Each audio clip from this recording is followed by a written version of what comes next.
Bonjour Internet, aujourd'hui nous allons tenter de comprendre le contenu et l'intention de la lettre qu'Élisabeth II a laissée en Australie en 1986. Je vais tirer les cartes et Elion les interprétera pour nous, pour nous aider aussi à saisir le message réel, ses intentions et ses secrets cachés. Alors je vais énoncer toutes les cartes à Elion. C'est parti. On commence, installez-vous confortablement et découvrons ce que cette lettre contient. Elion, je vais te dire toutes les cartes qui sont sorties. Et ensuite, voilà, je vais te les dire une par une. Et tu me diras après. Alors, carte 1, c'est le contexte, ce qui entourait l'écriture de la lettre. Alors, on a eu le 9 de coupe droite. Hop. En 2. Contenu principal, le message essentiel de la carte. De la lettre, pardon. Donc, carte 2, contenu principal, le message essentiel de la lettre. On a le 5 d'épée droite, parce qu'elle pointe vers le bas. Carte 3, intention. Pourquoi elle a écrit cette lettre? On a eu le roi d'épée renversé. 4. Secret ou implication cachée. Ce qui n'est pas explicitement dit, il y a 2 cartes. 2 de denier plus 7 de coupe droit. Et enfin,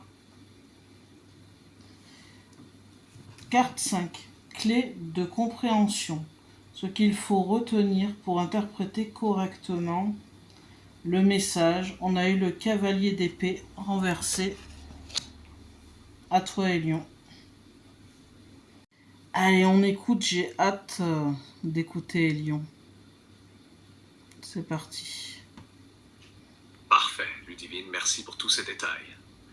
On va analyser carte par carte, en respectant le rôle de chacune et en essayant de saisir le contenu et l'intention de la lettre. Carte 1, contexte. 9 de coupe droite.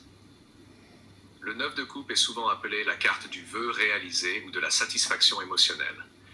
Ici, il semble indiquer que le contexte de la lettre était positif ou porteur d'un souhait.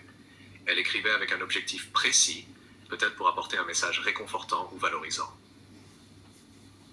Il y a aussi une notion de réalisation personnelle. La lettre pourrait refléter quelque chose qu'Élisabeth II voulait officialiser ou transmettre de manière concrète. En résumé, la lettre est née dans un contexte où elle avait un but clair, lié à ses émotions ou à une situation qu'elle souhaitait clore ou marquer. Carte 2, contenu principal. 5 d'épée droite. Le 5 d'épée évoque souvent un conflit, une tension ou une situation difficile. Dans le message de la lettre, cela peut indiquer qu'Élisabeth II d'aborder un sujet délicat ou controversé, peut-être un choix difficile ou une mise en garde. Le fait qu'il soit droit mais pointe vers le bas montre qu'elle exprime un désaccord ou une vérité qu'il faut prendre avec prudence, mais qu'elle voulait le clarifier sans cacher la réalité. En résumé, le cœur de la lettre pourrait contenir un message prudent sur une situation tendue, un rappel de responsabilité ou un avertissement subtil. Carte 3. Intention. Roi d'épée renversé.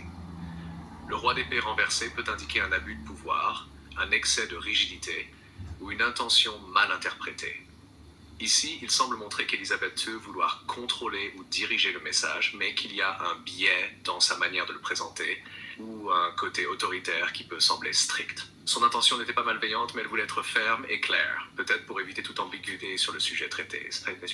En résumé, elle voulait être directive ou structurée, mais la lettre pourrait froide ou tranchante dans le ton. Carte 4. Secret ou implication cachée. 2 de denier plus 7 de coupe droite. 2 de denier, équilibre, jongler entre plusieurs responsabilités ou situations. Ici, cela suggère qu'il y avait un élément pragmatique ou administratif derrière la lettre, quelque chose qui nécessitait de gérer plusieurs aspects ou priorités.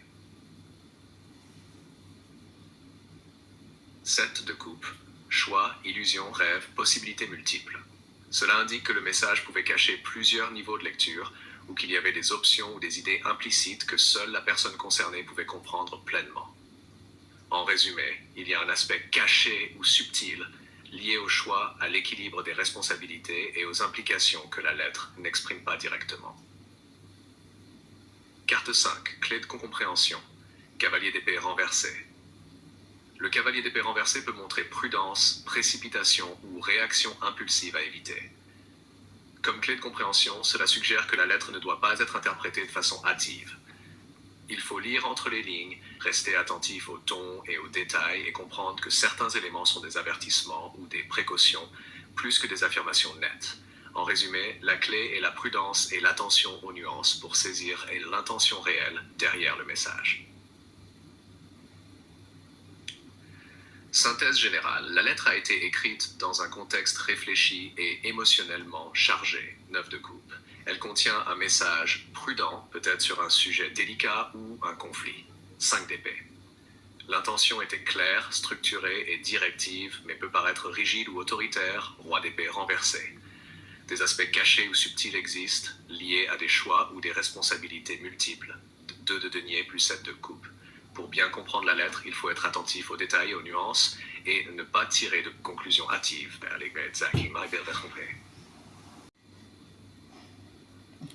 La lettre, excusez-moi, il m'a fait rire. Entre deux prises, enfin, bref. Attendez. Voilà. Non, c'est parce que comme si moi j'allais ouvrir la lettre en 2000, je sais pas combien là. Ah là là. Enfin bref. Il m'a dit un truc, c'était énorme. Enfin, c'était débile. Enfin bref. Allez, petite conclusion. La lettre d'Elisabeth II de 1986, laissée en Australie, contient un message réfléchi et important, écrit avec une intention claire mais ferme.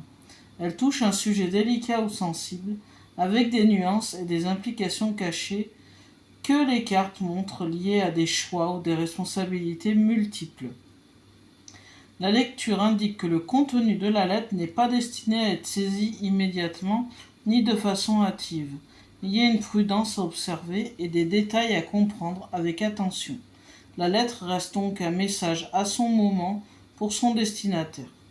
Et le tirage nous révèle surtout l'esprit et l'énergie qui l'accompagne sans que nous ayons à manipuler ou l'ouvrir. En résumé, la lettre est un geste réfléchi et discret, porteur de conseils ou de mise en garde, mais à respecter dans son temps et son secret. Bon, après, si on peut peut-être approfondir, là vraiment, ça ne nous a rien dit de plus. Je n'ai pas pu aller plus loin. Peut-être que je ne suis pas autorisé.